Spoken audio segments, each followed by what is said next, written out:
Mengapa kita tanggal 18? Saya sedikit mengulang yang dijelaskan Bu Dokter tadi. Karena hilal sudah memenuhi 58 di Alaska tadi. Di salah satu sudut Amerika, karena Amerika itu atau Alaska itu masih masuk planet bumi, ya tadi ya Muhammadiyah memahami itu ya menjadi khitobnya, menjadi konteksnya. Karena 58 itu sudah terpenuhi, maka itu menjadi panduan Muhammadiyah menetapkan tanggal 18. Jadi tanggal 17 nanti Bapak Ibu, ketika matahari terbenam, itu kita cek, dihitung di mana di planet bumi ini yang sudah memenuhi 58. Ternyata itu ada di Alaska. Karena sudah terpenuhi di Alaska dan ijtima terjadi sebelum fajar di New Zealand tadi, maka itu menjadi panduan Muhammadiyah menetapkan tanggal 1 Ramadannya sama dengan tanggal 18. Yang kedua, karena Muhammadiyah menggunakan matlak global tadi. Kita orang Indonesia tapi berpandukan kepada posisi hilal yang di Alaska karena kita berpaham kepada matlak global yang notabene-nya itu adalah pendapat mayoritas ulama. Yang kedua, ada yang menetapkan tanggal 19. Kenapa?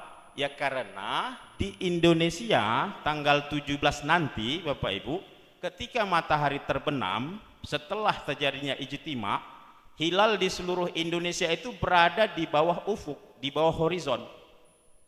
Horizon atau ufuk itu adalah pemisah langit dan bumi, garisnya itu ufuk. Nah, posisi hilalnya di bawah. Jadi pakai teleskop apa saja Bapak Ibu, berapapun harganya, itu tidak akan nampak, tidak akan terlihat. Itu artinya sebenarnya nggak perlu ru'yat, tapi jangan dibilang-bilang gitu. Jangan. Ya karena memang ya saya tidak bermaksud bermain-main. Pasti tidak terlihat Bapak Ibu. Karena hilalnya di bawah ufuk, tapi kalau sudah wujud di atas ufuk 1, 2, 3, walaupun 2, 3 derajat sulit, kita masih logis bahwa logis karena hilalnya di atas ya bolehlah dilihat nampak atau tidak nampak. Tapi kalau udah di bawah itu tidak mungkin, mustahil namanya itu kalau dalam astronomi.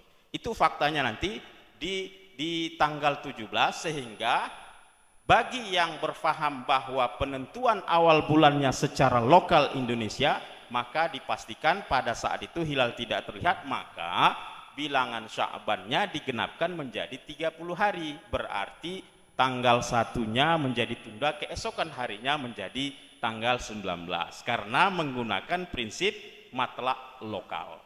Beginilah kira-kira nanti ceritanya di bulan-bulan berikutnya, di tahun-tahun berikutnya Bapak Ibu.